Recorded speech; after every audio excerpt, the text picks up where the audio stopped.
أيها المسلم الإنساني يفقه قولي. گزشتہ دروس کے اندر ہم نے تکبیر تحریمہ سے لے کر سورہ فاتحہ تک نبی کریم صلی اللہ علیہ وسلم کی نماز کی کیفیت کو پڑھا. ہمارے بعض دوستوں نے یہ سوال کیا تھا کہ جو لوگ ایسا نہیں کرتے وہ کیوں؟ جو لوگ ایسا نہیں پڑھتے ہیں وہ کیوں؟ تو ہمارے درس کا مقصد یہ ہے کہ نبی کا طریقہ آپ کے سامنے اول واضح کر دیا جائے. اور ثانی کیوں نہیں کرتے؟ تو کیوں کا جواب تفصیلی ہے. کیوں نہیں کرتے؟ تفصیل طلب معاملہ ہے. تو ہم نہیں چاہتے کہ جو ہے یہ سلسلہ طویل کیجیے، کیونکہ اگر ہم سب کے دلائل اور سب پر جو ہے بحث کرنا شروع کریں گے تو معاملہ جو ہے لمبا ہوگا. پھر آپ لوگوں کو جتنا پڑھنے میں جو ہے کافی ٹائم لگے گا. بہرحال آج تھوڑی سی وضاحت میں کر دینا چاہتا ہوں. اس سے پہلے یہ بات آئی تھی کہ اول یہ واضح ہونا چاہیے کہ جب حدیث آ جائے تو ہمارے لیے حجت ہے. ہمارے لیے حجت ہے. نبی کریم صلی اللہ علیہ وآلہ وسلم کا ارشاد سب کے قول اور سب کے فتوے اور سب کے قیاس پر مقدم.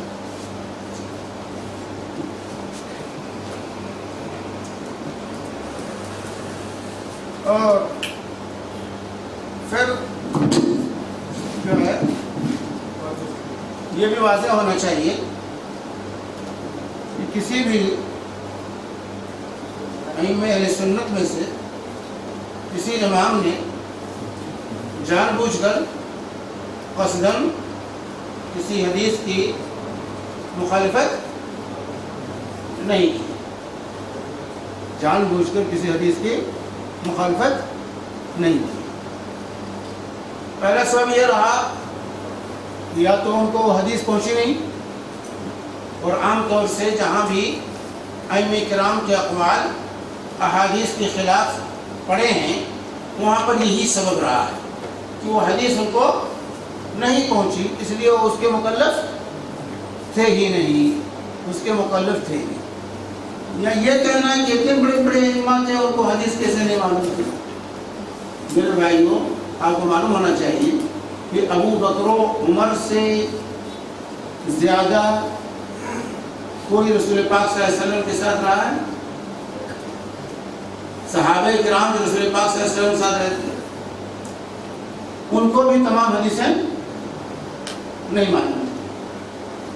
ان کو بھی تمام حدیثیں نہیں معلوم.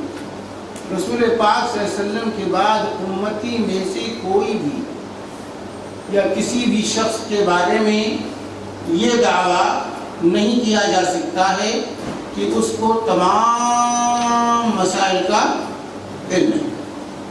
اس کو تمام مسائل کا علم ہے، تمام حدیثوں کو اس کا علم ہے. یہ دعویٰ کسی کے بارے میں نہیں کیا جا سکتا ہے.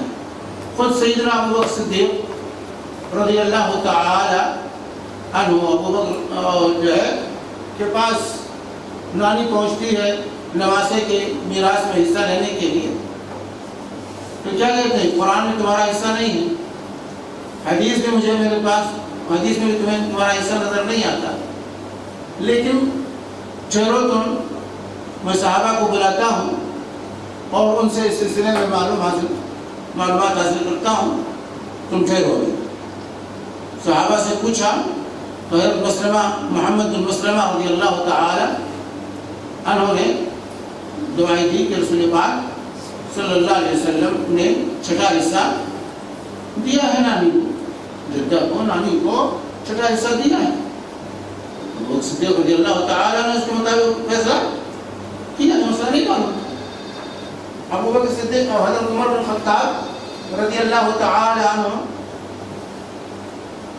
گھر میں ہیں، ابو موسیٰ اشعری رضی اللہ تعالی عنہ پہنچتے ہیں، 3 مرتبہ اجازت طلب کرتے ہیں، جواب نہیں ملتا، واپس چلے جاتے ہیں۔ واپس جانے لگتے ہیں، حضرت عمر گھر سے باہر نکلتے ہیں، ان کو بلاتے ہیں اور پوچھتے ہیں کہ کیوں جا رہے ہو واپس؟ ہمارے رسول پاک صلی اللہ علیہ وسلم سے حدیث سنیے کہ کسی کے گھر جاؤ اور 3 مرتبہ اجازت طلب کرو اور اجازت نہ ملے تو تم واپس چلے جاؤ، وہاں نہ ٹھہرے رہو، ضد نہ کرو ملنے کی، واپس چلے جاؤ۔ ہاں کسی اور نے حدیث سنی ہے تمہارے سوا؟ اگر کسی اور نے سنی ہے تو بلا لو۔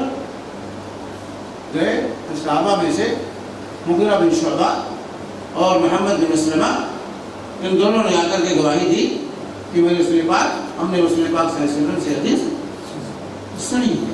تو اس طرح بے شمار مثالیں ہیں کہ جو ہے کسی کو بھی، بلکہ صحابہ کو بھی تمام مسائل کا علم نہیں تھا۔ یہ کہتے ہیں نا اتنے بڑے امام تھے، اتنے بڑے مفتی تھے، اتنے بڑے عالم تھے، ان کو کیسے نہیں معلوم ہو؟ نہیں کرنا، جان بوجھ کر کسی امام نے جانتے ہوئے کسی حدیث کی مخالفت نہیں کی ہے، اور اسی میں ان کی جو ہے عزت ہے، اسی میں ان کا احترام ہے کہ ہم کہتے ہیں بھائی ان کو اس کا علم نہیں تھا، اس لیے ان کا قول اس حدیث کے خلاف ہے۔ سب سے بنیادی سبب یہ رہا ہے۔ دوسرے اسباب بھی رہے ہیں۔ دوسرے اسباب یہ کہ وہ حدیث پہنچی تو، لیکن ان کو جس سند سے پہنچی وہ حدیث سند ضعیف چیز ہے، ان کو اس پر اعتماد نہ ہوا، اس پر ان کو اعتماد نہ ہوا کہ ضعیف سند سے ان کو وہ چیز پہنچی۔ یا اسی طرح تیسرا سبب یہ ہے کہ ہر ایک کے سمجھنے میں، ہر ایک کے سوچنے میں اللہ تعالیٰ نے یکساں نہیں بنایا، سب کی سوچ ایک جیسی نہیں، ہر ایک کی سمجھ الگ الگ ہے۔ کسی نے کسی ناحیے سے سمجھا، کسی نے کسی ناحیے سے سمجھا، تو اس وجہ سے جو ہے مسائل کے اندر اختلاف رہا اور ہوا۔ لیکن تمام علماء سے پہلے شروع میں نے واضح کیا تھا، یہ واضح کر دیا تھا اذا صح الحدیث وہ مذہبی، جب صحیح حدیث آ جائے تو یہ میرا مذہب۔ یاد رکھیں، حق اشخاص سے نہیں پہچانا جاتا کہ فلاں کہہ رہا ہے، نہیں، حق سے لوگ پہچانے جاتے ہیں، حق سے لوگ پہچانے جاتے ہیں۔ لوگوں سے حق کو نہیں پہچانا کہ فلاں کہہ رہا ہے اس لیے حق ہے، فلاں نہیں کہہ رہا ہے اس لیے حق نہیں، حق اللہ کی کتاب اور اللہ کے نبی صلی اللہ علیہ وسلم کی سنت۔ آئیے جو ہم یہاں پر ہم نے جو مسائل پڑھے ہیں، ایک تو مسئلہ تھا جیسے مثال کے طور پر دعائے تکبیر تحریمہ کے بعد دعائے استفتاح، تعوذ اور بسملہ، ان تینوں مسائل میں امام مالک رحمہ اللہ کہتے ہیں نہیں، نہ تو اس دعائے استفتاح ہے، نہ تعوذ باللہ پڑھنا ہے، نہ بسم اللہ پڑھنا ہے، الحمدللہ رب العالمین سے کر اللہ اکبر الحمدللہ رب العالمین چلو۔ حالانکہ ہم نے حدیث پڑھی کہ رسول پاک صلی اللہ علیہ وسلم کا استفتاح بھی پڑھتے تھے، اور باللہ بھی پڑھتے تھے، بسم اللہ بھی پڑھتے تھے۔ تو اب کہ امام مالک نے کہہ دیا، اس لیے امام دار الہجرہ مدینہ کے بہت بڑے امام ہیں کے بعد میں سے، لیکن وہ کہتے ہیں کہ نہ تو دعائے ثنا پڑھی جائے گی، نہ ہی جو ہے اعوذ باللہ پڑھا جائے گا، نہ بسم اللہ پڑھا جائے گا۔ تو ہم کیا کہیں گے کہ وہ اتنے بڑے امام ہیں، کہہ رہے ہیں اسے مان لیں گے؟ ہم کہیں نہیں، ان کا قول صحیح نہیں ہے، احادیث نبویہ اس کے خلاف ہیں، اس لیے ہم ان کے اس قول کو نہیں دیں گے۔ نبی کی بات امام مالک کی بات پر کیا ہے؟ مقدم ہے، اور اس میں امام مالک کی کوئی تحقیر اور تدلیل نہیں ہے۔ غلطی سب سے ہوتی ہے، غلطی ہو جاتی ہے۔ یہ امام شافعی نے کہا تھا ما من عاد الا تذهب علیہ سنت رسول اللہ صلی اللہ علیہ وسلم وتعظم، تو بڑے بڑے سے بڑا عالم اس سے کوئی نہ کوئی مسئلہ رہ جاتا ہے، کوئی نہ کوئی سنت رہ جاتی ہے، اس لیے اس پر ہمیں نہیں جانا ہے۔ فما ما قلت من قول وما أسررت من نسر وفيه خلاف رسول اللہ صلی اللہ علیہ وسلم فالقول ما قال رسول اللہ صلی اللہ علیہ وسلم۔ جو بھی مسئلہ میں نے بیان کیا، اگر اس میں جو ہے نبی کے بات کے خلاف میری بات پڑ رہی ہے تو بات وہی صحیح ہے جو نبی نے صلی اللہ علیہ وسلم نے بیان کی ہے۔ تو یہ منہج اگر ہمارے سامنے رہے اللہ کی کتاب، اللہ کے رسول صلی اللہ علیہ وسلم کی سنت، تمام کے فتووں پر، اقوال پر، آراء پر، قیاس پر یہ مقدم ہے۔ نبی کا مقام سب سے بلند، سب نبی سے نیچے، نبی سے بڑا کوئی نہیں۔ جسے نبی کی بات آ جائے گی تو کسی کی بات اس کے مقابلے میں نہیں مانی جائے گی۔ تو یہ اگر منہج ہمارے سامنے ہے تو حق کے سمجھنے میں آسانی ہو۔ اگر یہ منہج نہیں ہے تو پھر وہی ہوگا، بھائی اتنے بڑے عالم ہیں، انہوں نے ایسا کہا تو کیسے؟ بھائی امام مالک کے علم کا کوئی وہ ہے؟ مدینہ کے عالم تھے، امام دار الہجرہ، اور امام جو ہے عالم مدینہ کی خود رسول پاک صلی اللہ علیہ وسلم نے تعریف کی۔ اس کے باوجود مغرب سے آتا ہے ایک انسان 40 مسئلہ لے کر کے اور پوچھتا ہے تو 36 مسائل میں امام مالک کہتے ہیں لا ادری لا ادری لا ادری، میں نہیں جانتا، میں نہیں جانتا، میں نہیں جانتا۔ اس کے بعد وہ کہتا ہے کہ میں جاؤں گا تو لوگ کیا کہیں گے؟ مغرب سے آیا ہوں اتنی دور سے، آپ سے مسئلہ پوچھنے کے لیے لوگوں نے مجھے بھیجا ہے، اور میں جاؤں گا تو لوگ کیا کہیں گے کہ امام دار الہجرہ کو یہ مسائل نہیں معلوم؟ کہاں جو جانتا ہے جان، میں مالک بن انس ہوں، میں کہتا ہوں لا کے مجھے نہیں معلوم۔ یہ تو آج کا دور ہے کہ ہر سوال کا جواب فٹافٹ، ہر سوال کا جواب سلف فٹافٹ نہیں دیا کرتے تھے، احتیاط کرتے تھے جواب دینے میں۔ تو بہرحال اصل ہے اللہ کی کتاب اور اللہ کے رسول صلی اللہ علیہ وآلہ وسلم کے مناظر۔ اس لیے امام مالک نے خود کہا، امام مالک رحمہ اللہ، انما انا بشر، میں انسان ہوں، اختی وصیب، مجھ سے غلطی بھی ہوتی ہے اور صحیح بھی کام کرتا ہوں، کبھی خطا صادر ہوتا ہے، کبھی صحیح بات کہتا ہوں۔ فانظروا فی رائے، تو میرے رائے کو دیکھو، ما وافق الکتاب والسنہ فخذوہ، جو کتاب و سنت کے موافق کو لے لو، اور جو اس کے خلاف ہو اس کو چھوڑ دو، جو اس کے خلاف پڑے اس کو چھوڑ دو۔ تو تمام ائمہ کا یہی منہج ہے کہ ائمہ کی قدر و قیمت اصل کس میں ہے؟ اللہ کی کتاب، اللہ کے رسول صلی اللہ علیہ وسلم کی سنت کے اتباع میں۔ یہی درس انہوں نے امت کو پڑھایا، یہی درس انہوں نے امت کو پڑھایا۔ کسی امام نے یہ نہیں کہا کہ میری بات تو تھام لو، میرے فتووں کو تھام لینا، اسی پر رہنا، کچھ بھی ہو جائے۔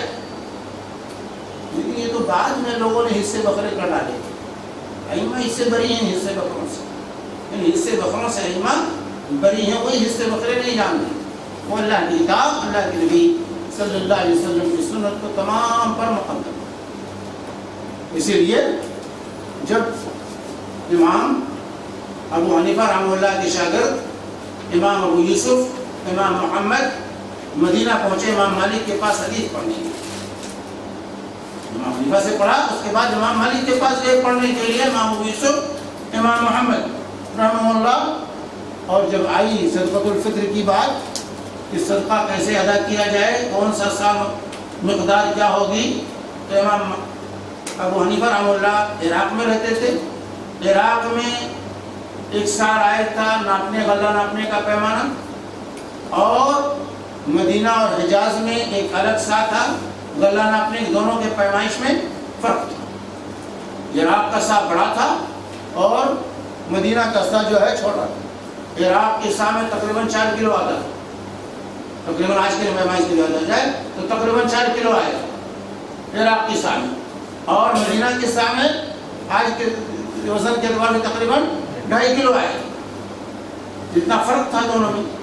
تو مدینہ والے، حجاز والے حجازی سا کے مطابق فتویٰ دیتے تھے کہ اس سے صدقۃ الفطر نکالا جائے، اور عراق والے علماء عراق میں جو رائے تھا اس کے مطابق فتویٰ دیتے تھے کہ اس سے نکالا جائے ایک سا، کیونکہ حدیث میں سا کا لفظ ہے۔ تو سوال پوچھا گیا امام مالک سے کہ کون سے سا کا اعتبار کیا جائے، عراقی سا یا حجازی سا؟ امام مالک نے کہا حجازی سا کا اعتبار ہوگا، عراقی سا کا اعتبار نہیں ہوگا۔ امام ابو یوسف، امام محمد نے کہا کیوں بھائی، عراقی سا کا اعتبار کیوں نہیں ہوگا، حجازی سا کا اعتبار کیوں ہوگا؟ امام مالک نے کہا اس کا جواب میں تمہیں کر دوں گا۔ مدینہ مدینہ کے طلبہ سے کہا کہ کل اپنا اپنا سا اپنے گھر کا جو سا استعمال ہوتا ہے وہ سند کے ساتھ لے کے آنا، سند کے ساتھ لے کر کے آنا۔ دوسرے دن شاگرد مدینہ کے جو تھے، مدنی طلبہ جو تھے، وہ اپنے گھر جو سا استعمال ہوتا تھا حجاز میں وہ لیا اور اس کی سند لی اور حاضر ہو گئے کہ فلاں نے فلاں سے فلاں نے فلاں سے بیان کیا کہ رسول پاک صلی اللہ علیہ وسلم کے زمانے میں یہ سا استعمال ہوتا تھا، اسی سے صدقۃ الفرق دیا جاتا ہے۔ جب یہ سند سنی امام یوسف نے، امام محمد نے، خلاص سلنڈر ہو گیا، کہا کہ یہی سا اعتبار ہوگا، عراقی سا کا اعتبار نہیں ہوگا، حجازی سا کا اعتبار ہوگا جو رسول پاک صلی اللہ علیہ وسلم کے زمانے میں استعمال ہوگا۔ امام حنیفہ رحمہ اللہ کے قول کو چھوڑا، امام مالک رحمہ اللہ کے قول کو اختیار کیا، جب حجت مل گئی، دلیل مل گئی، حدیث مل گئی۔ اور کہا بھی امام یوسف نے کہ اگر ہمارے استاد ہوتے تو وہ بھی رجوع کر لیتے، ہمارے استاد ہوتے تو وہ بھی اپنے فتوے سے رجوع کر لیتے۔ تو یہ تھے مخلص لوگ تھے، ان کی اہمیت نہیں تھی، اسی لیے 2/3 مسائل میں امام ابو یوسف، امام محمد نے اپنے استاد امام حنیفہ رحمہ اللہ کے خلاف فتوے دیے۔ 2/3 ایک مسئلے میں نہیں، 2/3 مسائل میں امام ابو یوسف، امام محمد نے امام حنیفہ رحمہ اللہ کے خلاف فتوے دیے، حالانکہ وہ شاگرد ہیں، امام ابو حنیفہ کے پکے شاگرد ہیں۔ اگر امام یوسف نہ ہوتے، امام محمد نہ ہوتے تو امام ابو حنیفہ کے مسائل ہم تک پہنچتے بھی نہ، ان کے مسائل کو امت تک پہنچانے والے یہ دونوں شاگرد ان کے، لیکن اس کے باوجود 2/3 مسائل میں امام صاحب کے خلاف وہ فتوے دیتے ہیں۔ تو یہ سلف کی یہاں کوئی معیوب چیز نہیں تھی، دلیل کی اتباع سے، جو دلیل آ جائے اس کی اتباع کو وہ لازم سمجھتی تھی۔ تو آئیے جن مسائل کو ہم نے پڑھا ہے جو ہے ان مسائل کو، جیسے کہ بسم اللہ کا مسئلہ آیا تھا ہمارے سامنے کہ بسم اللہ جہرن پڑھیں گے یا سرن پڑھیں گے، جہرن پڑھیں گے یا سرن پڑھیں گے۔ تو اس سلسلے میں عام طرف جو رسول پاک صلی اللہ علیہ وسلم سے منقول ہے اور عام طرف جو خلفائے راشدین سے منقول ہے، اس کی حدیث ہمارے سامنے پیش کی گئی تھی کہ سرن پڑھنے کی، جہرن یہ لوگ نہیں پڑھتے تھے، سرن پڑھا کرتے تھے، سرن پڑھا کرتے تھے۔ تو عام طرف جو ہے بسم اللہ الرحمن الرحیم پڑھیں گے لیکن سرن پڑھیں گے، کیونکہ یہی قرض رسول پاک صلی اللہ علیہ وسلم کی اور خلفائے راشدین کی، جیسا کہ انس بن مالک رضی اللہ تعالی عنہ کی روایت ہم نے پڑھی ہے جو ہے۔ لیکن اگر کبھی کبھار بسم اللہ جہرن پڑھتا ہے سورہ فاتحہ کی شروع میں تو جائز، کبھی کبھار پڑھنا یہ جائز ہے، جیسا کہ حضرت ہریرہ رضی اللہ تعالی عنہ کی روایت ہے، نعیم مجمل کی وہ روایت کرتے ہیں کہ جو ہے ابو ہریرہ رضی اللہ تعالی کی امامت میں ہم نے نماز پڑھی تو انہوں نے بسم اللہ الرحمن الرحیم کی تلاوت جو ہے جہرن کی، انہوں نے بسم اللہ الرحمن الرحیم کی تلاوت جہرن کی، یہ روایت ہے۔ اور علماء، بعض علماء نے اس کو صحیح قرار دیا ہے کہ روایت صحیح، بعض علماء نے کلام کیا ہے لیکن بعض علماء نے اس کو صحیح قرار دیا ہے اس روایت کو۔ تو اس کی بنیاد پر علماء کہتے ہیں کہ اگر کبھی کبھار انسان جہرن پڑھ لیتا ہے بسم اللہ کو تو یہ جائز، لیکن عادت اس کو نہیں بنانی چاہیے، کیونکہ عام تلاوت رسول پاک صلی اللہ علیہ وسلم کی منقول ہے اور صحابہ کی وہ ہے سرن پڑھنی، اس لیے عام تلاوت جو ہے نماز میں جہری قراتوں میں سورہ بسم اللہ کی تلاوت جو ہے سرن ہی ہونی چاہیے۔ لیکن اگر بسا اوقات کوئی جہرن پڑھ لیتا ہے تو اس کا پڑھنا یہ جائز ہے، جو ہے پڑھ سکتا ہے۔ اور اسی طریقے سے جو ہے سورہ فاتحہ کا معاملہ آیا تھا، سورہ فاتحہ کا معاملہ آیا تھا کہ سورہ فاتحہ جو ہے پڑھیں گے کہ نہیں پڑھیں گے امام کے پیچھے؟ اس سلسلے سورہ فاتحہ کے سلسلے میں تفصیل یہ ہے کہ سورہ فاتحہ کے بارے میں جو علماء کے اختلافات ہیں، ہم نے حدیث کو پڑھی، ہمارے سامنے حدیث آئی کہ اللہ کے رسول صلی اللہ علیہ وسلم نے فرمایا لا صلاۃ لمن لم یقرأ بفاتحۃ الکتاب، سورہ فاتحہ کے بغیر نماز لیکن اس کی نماز نہیں جس نے سورہ فاتحہ نہیں پڑھی، سورہ فاتحہ جس نے نہیں پڑھی اس کی نماز نہیں۔ تو ایک مسئلہ یہ ہے سورہ فاتحہ کے رکن صلاۃ ہونے کی، آیا یہ نماز کا رکن ہے یا رکن نہیں، اور دوسرا مسئلہ ہے مقتدی کے سورہ فاتحہ پڑھنے کہ مقتدی پر سورہ فاتحہ مقتدی پڑھے گا امام کے پیچھے کی نہیں پڑھے گا۔ یہ دو مسئلے فاتحہ کے بارے میں۔ تو فاتحہ کے بارے میں جمہور علماء کہتے ہیں یہ رکن صلاۃ، یہ نماز کا رکن ہے، نماز کا رکن ہے، نماز جو پڑھنا اس کا فرض ہے کہ رکن ہے نماز کا، اور اس کے بغیر نماز نہیں ہوتی ہے، اس لیے اس کو جو ہے پڑھنا ضروری ہے، یہ رکن ہے۔ لیکن احناف کہتے ہیں یہ رکن نہیں، نماز سورہ فاتحہ کا پڑھنا احناف کے ہاں رکن نہیں ہے، یعنی سورہ فاتحہ کے بغیر بھی نماز ہو جائے گی۔ اگر کوئی آیت پڑھ لیا تو اس کی نماز مدہامتان، ایک آیت پڑھ لیا کوئی قرآن کی جو ہے تو اس کے لیے جو ہے اس کی نماز ہو جائے گی۔ سورہ فاتحہ پڑھنا احناف کے ہاں رکن نہیں ہے، اس کے بغیر بھی نماز احناف کے ہاں ہو جاتی ہے۔ لیکن اس میں راجح بات کیا ہے کہ فاتحہ پڑھنا رکن ہے۔ جمہور علماء کا قول ہے کہ سورہ فاتحہ کی قرأت جو ہے یہ رکن ہے، اس کو پڑھنا ضروری ہے۔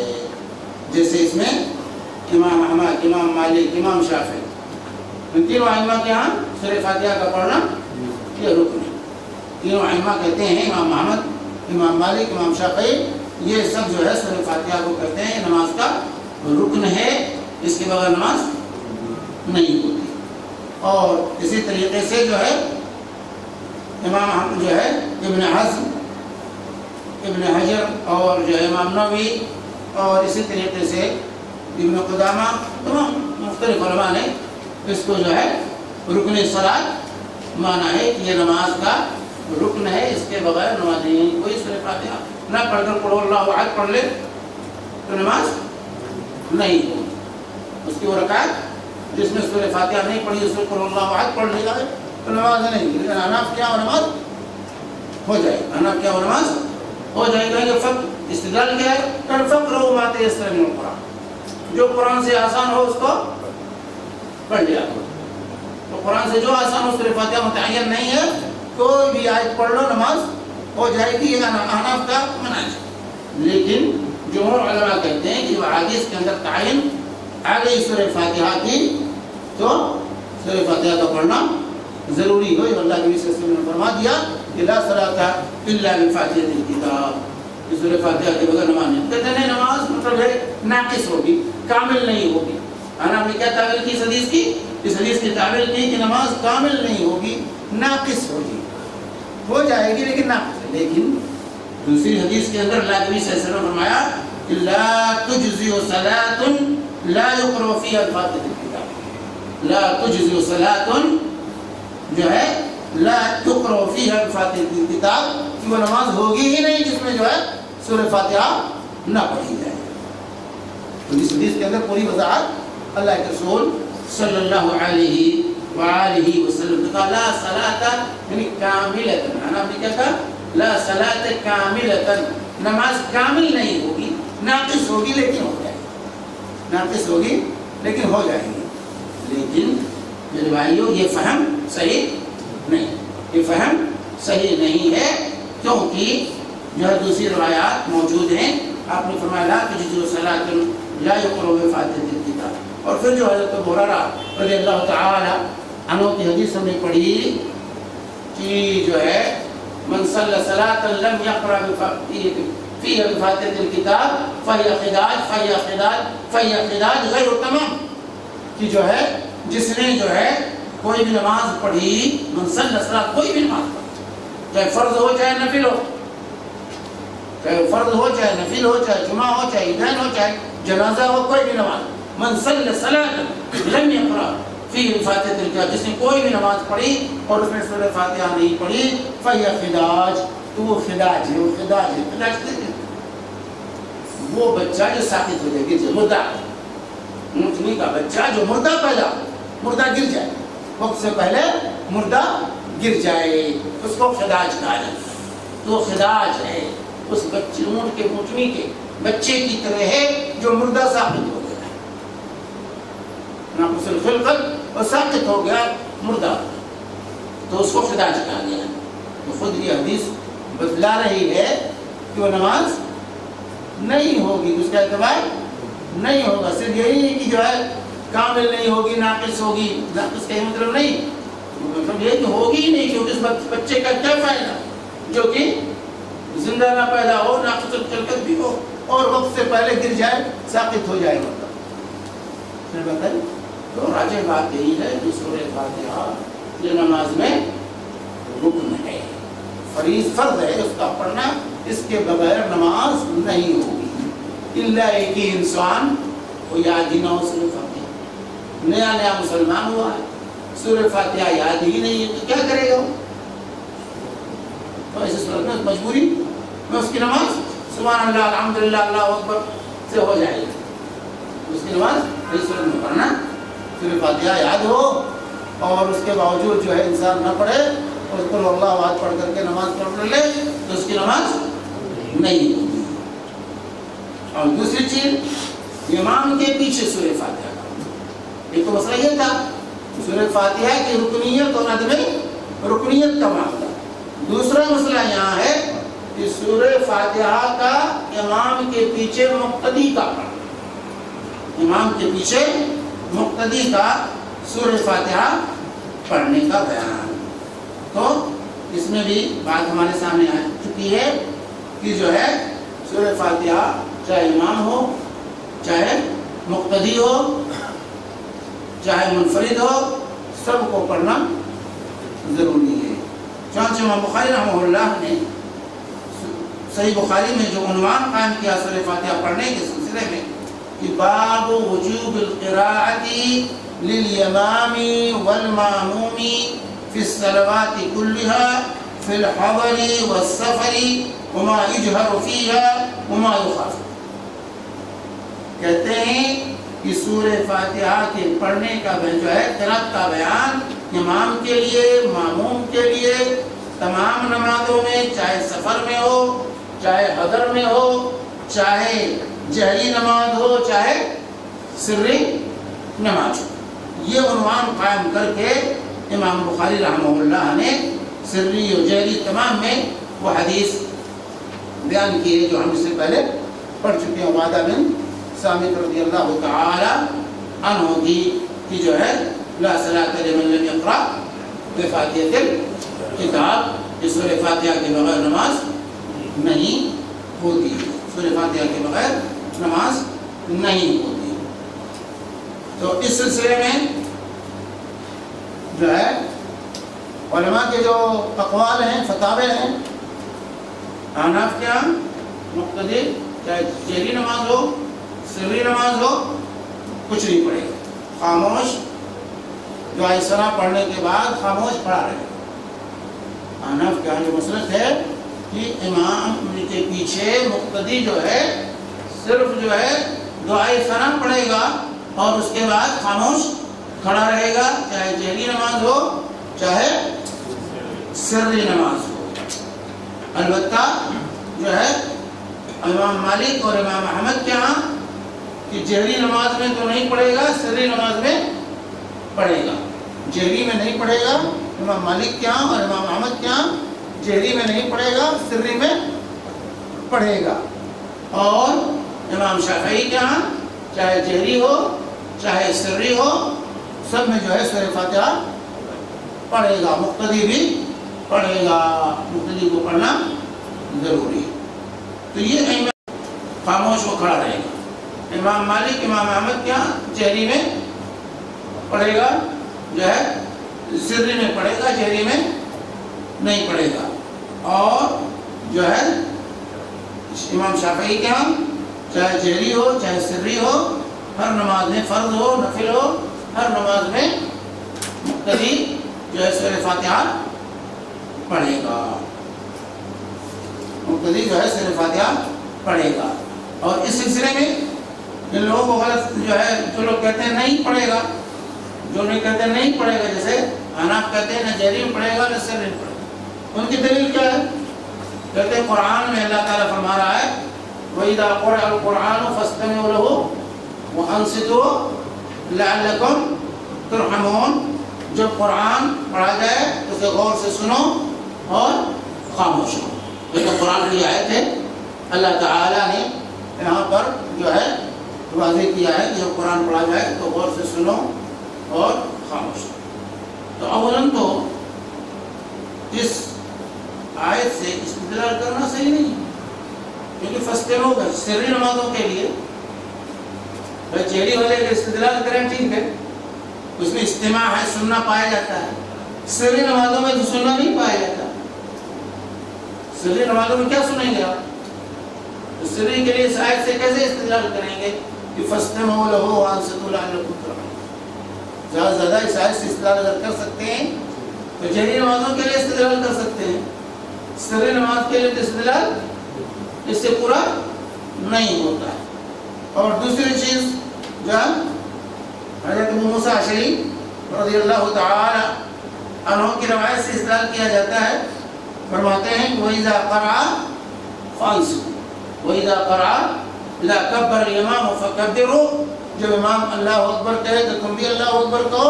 وَإِذَا قَرَعَ فَانصِتُوا، جب قرأت کرے تو خاموش ہو، جب قرأت کرے تو تم خاموش رہو۔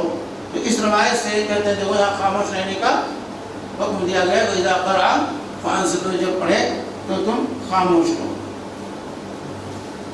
اور اسی طرح تیسری دلیل جو وہ دیتے ہیں وہ کہتے ہیں کہ من کان، حضرت جابر کی ایک روایت ہے، من کان لہ امام فقراءۃ الامام لہ قراءۃ، جس کے لیے کوئی امام ہو، جس کے آگے امام ہو تو امام کی قرأت اس کی قرأت، امام کی قرأت اس کی قرأت ہے۔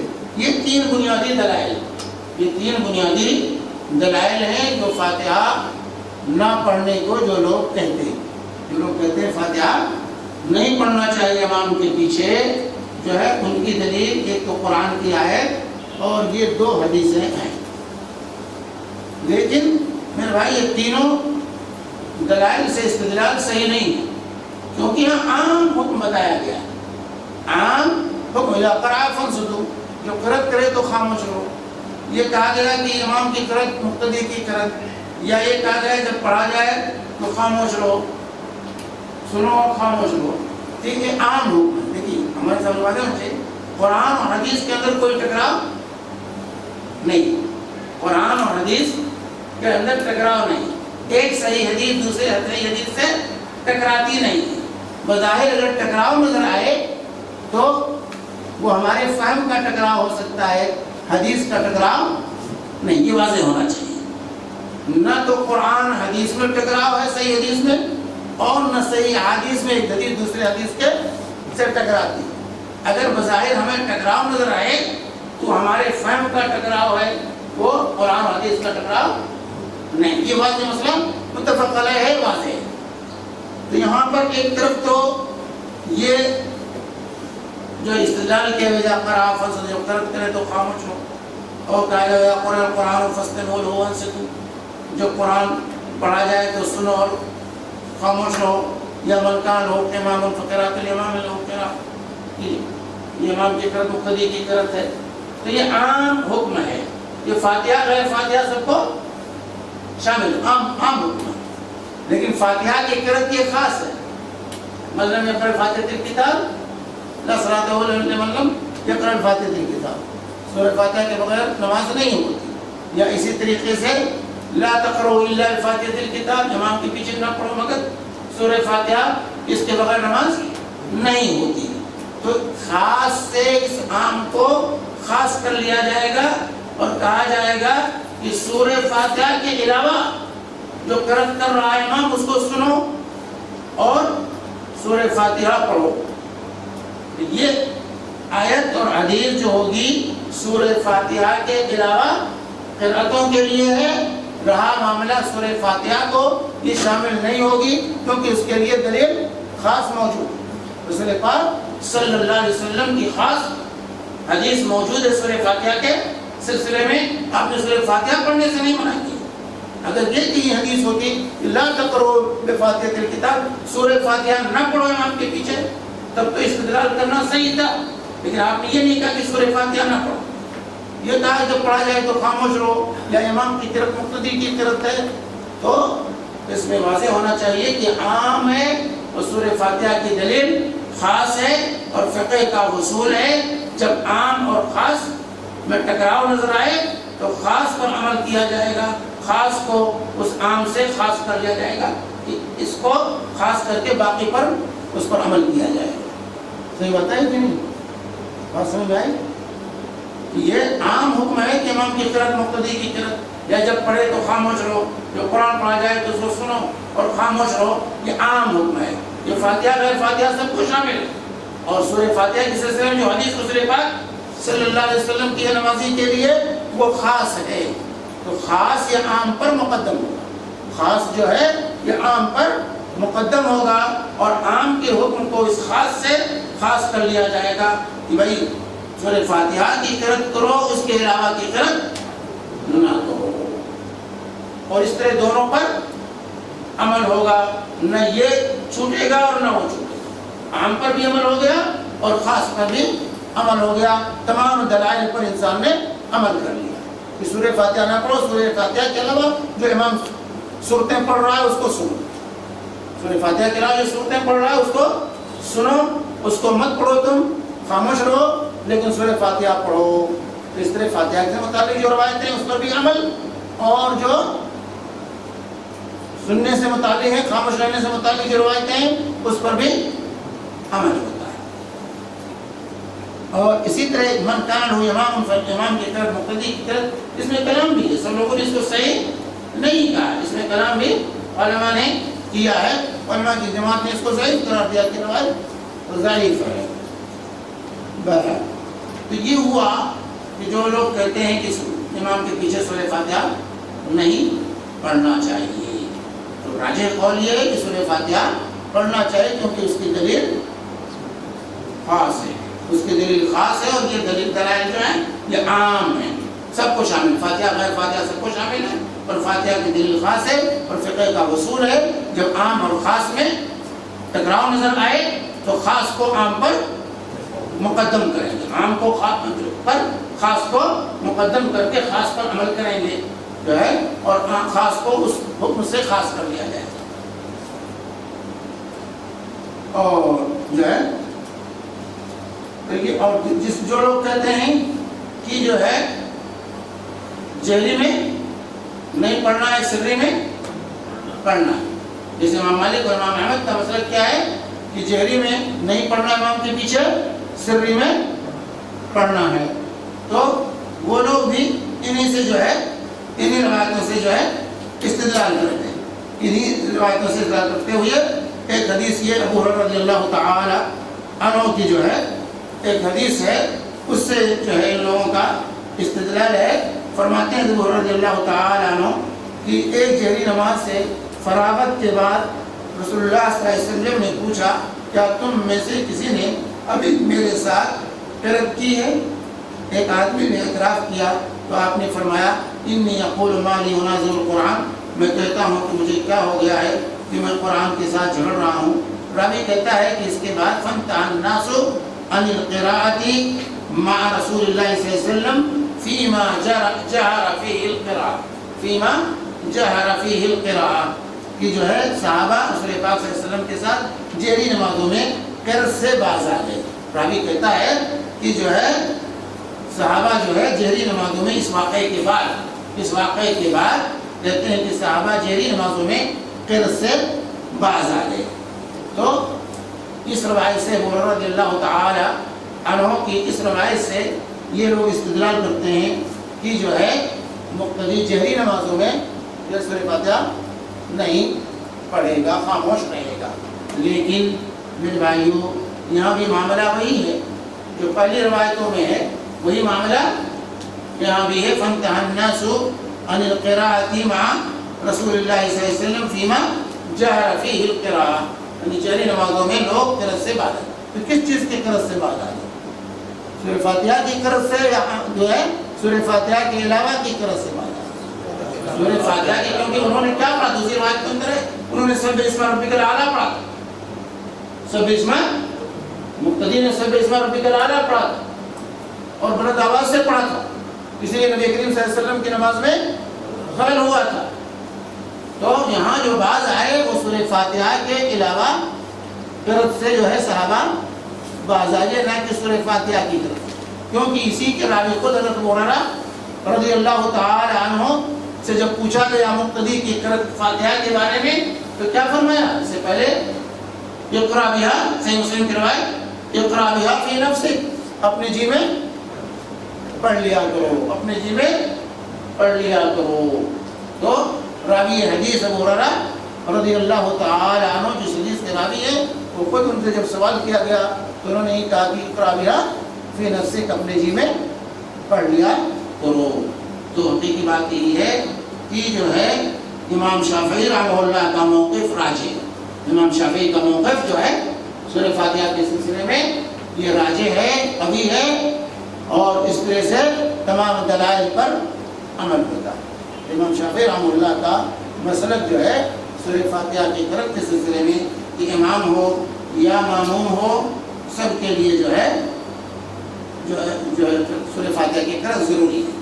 اسی لیے امام خطابی فرماتے ہیں کہ امام کے پیچھے فاتحہ کی قرأت واجب ہے، خواہ امام جہری قرأت کر رہا ہو یا سری کر رہا ہو۔ امام قرطبی فرماتے ہیں امام شافعی کے قول کو ترجیح حاصل، امام قرطبی حالانکہ مالکی، امام خطابی جو ہے امام قرطبی مالکی ہیں، لیکن اس کے باوجود کہتے ہیں کہ جو ہے امام شافعی کا قول جو ہے یہاں راجح ہے کہ سورہ فاتحہ کے سلسلے میں امام اور مقتدی اور منفرد سب کے لیے سورہ فاتحہ ضروری ہے۔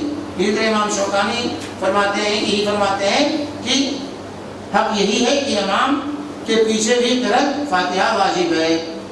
اسی طرح مولانا عبدالحی لکھنوی حنفی رحمہ اللہ فرماتے ہیں کسی صحیح مرفوع حدیث میں امام کے پیچھے فاتحہ پڑھنے کی ممانعت مروی نہیں ہے۔ بڑے حنفی عالم گزرے ہیں مولانا عبدالحی لکھنوی رحمہ اللہ، وہ فرماتے ہیں کسی صحیح مرفوع حدیث میں امام کے پیچھے فاتحہ پڑھنے کی ممانعت مروی نہیں ہے۔ اگر کوئی ایسی حدیث ہے تو یا تو اس کی کوئی اصل نہیں یا وہ صحیح نہیں۔ اگر کوئی ایسی حدیث بیان کرتا ہے تو کہتے ہیں وہ صحیح نہیں، اس کی اصل نہیں۔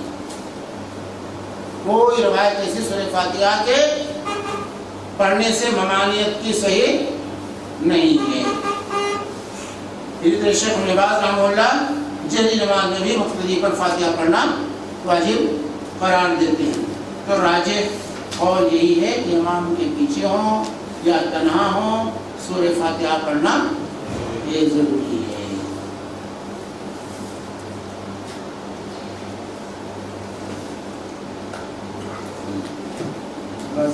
معاملہ صاف ہوا کہ نہیں؟ ہاں پہلے سے صاف تھا، پہلے سے صاف۔ آپ کا نام کیا نام؟ عبدالحی لکھنوی، بہت بڑے حنفی عالم ہیں مولانا عبدالحی لکھنوی۔ کس دور میں؟ کس دور میں؟ ابھی یہ جلدی ہیں، کوئی جو ہے ایک صدی تقریباً ایک صدی پہلے۔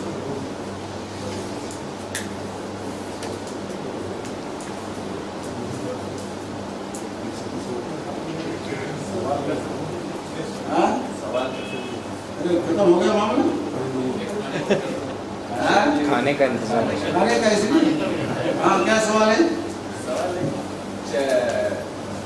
جہری اور سری کون سی بھی نماز میں صرف اور صرف امام کے پیچھے فرض نماز میں امام کے پیچھے سورہ فاتحہ پڑھیں گے اور کوئی نہیں میرے بھائی، ابھی قرأت کی بات نہیں آئی نا، ابھی تو صرف فاتحہ کی بات چل رہی ہے نا، ابھی قرأت کی بات نہیں آئی ہے۔ قرأت دیکھیے جہری نماز ہے تو صرف سورہ فاتحہ پڑھیں گے ہم، باقی قرأت سنیں گے۔ اگر سری نماز ہے تو سورہ فاتحہ بھی پڑھیں گے اور سورت بھی پڑھیں گے، میں سورہ بھی کریں گے، سمجھے؟ کیونکہ وہاں سننے کا کوئی سوال نہیں ہے، امام کی طرف سے سننے کا سوال نہیں، اس لیے خاموش کھڑے نہیں رہیں گے بلکہ میں سورہ کریں گے۔ اور سلسلے میں حدیث آئیں گے، وہ حدیث ہیں رسول پاک صلی اللہ علیہ وسلم سے صحابہ جو ہے نبی صلی اللہ علیہ وسلم کے پیچھے سری نمازوں میں فاتحہ کے ساتھ سورہ بھی پڑھتے تھے، صحابہ جو ہے فاتحہ کے ساتھ سورہ بھی نبی صلی اللہ علیہ وسلم کے پیچھے پڑھا کرتے تھے۔